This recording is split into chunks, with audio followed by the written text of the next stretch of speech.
Hi, I'm Brad from Brad's Vintage Collection, and today I'm ecstatic. Was at the game yesterday, got my 2025 postseason hat. Actually went to all three games at Wrigley Field. Was able to go Tuesday with my girlfriend, Wednesday with my nephew. Too bad he didn't get to see the Cubs score and really get to see Wrigley explode, as that was his first postseason game. And then Thursday with my brother, who my brother and I have been a lot of postseason games together, but we've never been to an elimination game together where they've won. So that was his first time seeing the Cubs win a series in the postseason. So really fun few days. And so today I'm going to show some of my favorite Cub baseball cards in my collection in honor of them going to the NLDS. And I'm going to mix in a little bit of footage from the two wins at Wrigley Field. So without further ado, I'll turn the camera around and show you some of my favorite Cub cards.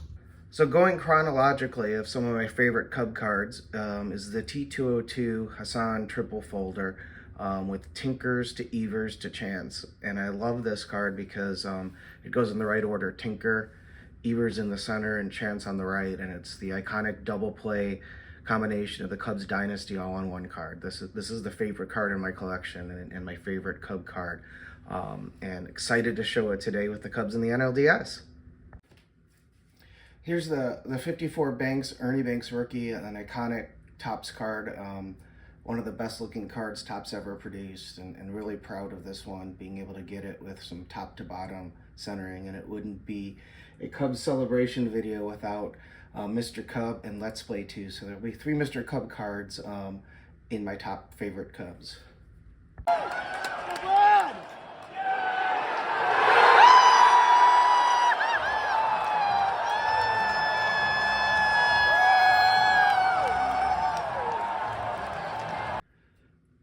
This is the 55 Ernie Banks, and this one I bought at the 1992 National.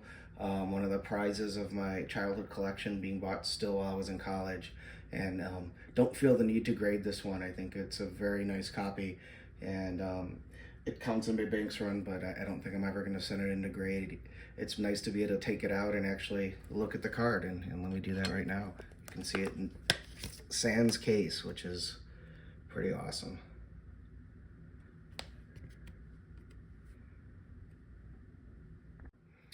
Here's my 61 Santo rookie. This one, I was told from the dealer, came from a presentation set. I don't know if it's true or not because there's no way to know. But it is a gorgeous card, and the presentation sets are known to have some really nice printing on their cards. Sometimes they're off-centered. This one's pretty well centered, but it always has nice print on the presentation set. So I would believe it, even though there's no way to know if that's true or not. Here's my Billy Williams rookie, and Sweet Swinging Billy Williams was at all 3 games at Wrigley Field, so it was cool to see him. He even waved the W towel they gave away and revved up the crowd at one point. So good to see Billy still around and still coming to the ballpark. This card I'm very proud of because there's a lot of print defects. So there's a lot of cards that on his sleeve have a lot of white dots on it, and I was able to find a copy that doesn't have that. So beautiful card of the man with the beautiful swing, Sweet Swinging Billy Williams.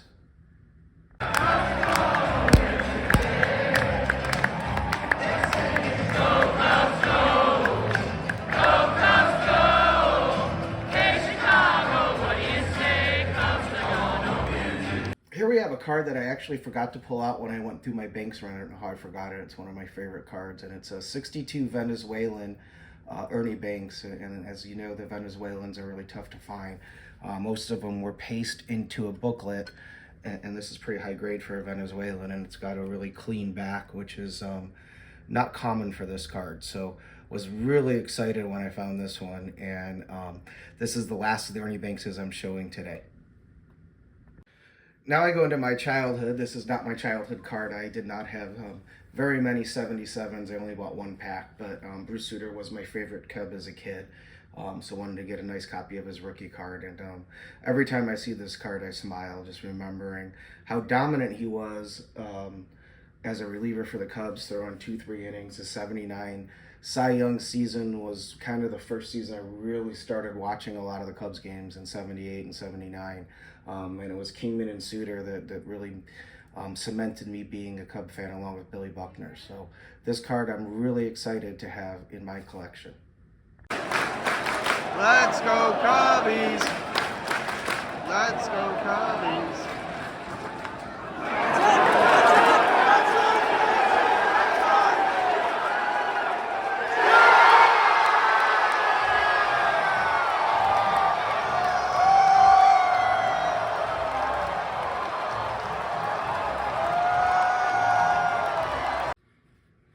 Next up, we got a rare test issue from 1980.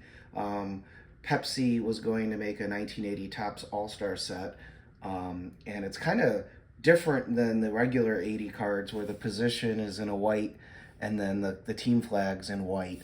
But what's really cool about these ones is the back, and the back is in the Pepsi colors, so I think you can get a good view of it. But for some reason, and as beautiful as these cards are, Pepsi decided not to go with the promotion. And so there's a lot of them out there that don't have a back on it, that are blank backs, and there's not that many that are full complete cards. These were all sheet cut, so there weren't any actually cut by Topps that are known. I'm sure there had to be some, but maybe they just showed the full sheet when they did the presentation to Pepsi. But this one, I was real excited that it was an 8, because a lot of these are 9s or 10s, because for a short time SGC was actually sheet cutting cards themselves, and they did, this one was actually cut by SGC, because you can tell by the silver logo, and they did a real nice job cutting cards, so most of them were 9s or 10s, but the fact that this was an 8 made it a little more affordable for me, but was really excited to add this one to the collection.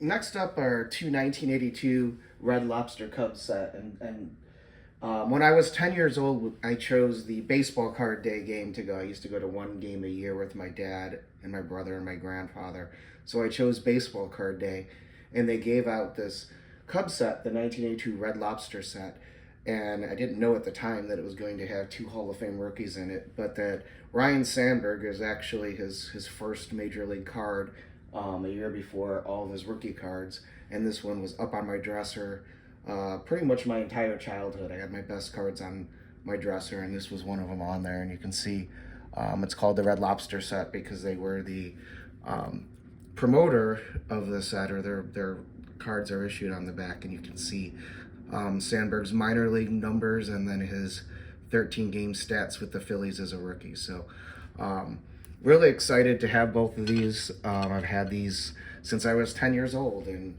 definitely 2 of my favorite Cub cards. And last up is the 2019 Topps Heritage Chris Bryant Red Auto, and I actually pulled this. I buy a box of Topps and a box of Heritage each series each year. I know it's a losing proposition. I open them up, and whatever I get, I keep. I've never sold it if I've gotten a hit. But I actually got a hit of a Chris Bryant autograph, which is really cool. This one was a mail-in one, but the redemption, I knew I had the Chris Bryant red autograph. So it was really cool to pull this from a pack, and this is the last card I'm showing as my favorite Cub card. So I'll leave you with the third shot of the Cubs winning, and this one kind of shows on the scoreboard that the Cubs won the game, and we're going to the NLDS. Go Cubs! Go Cubs, go! Go Cubs, go! Hey, Chicago, what do you say? All right, go Cubs, go! Let's beat the Brewers. And remember, if you're not excited to add the card to your collection, you bought the wrong card. Thanks so much for watching.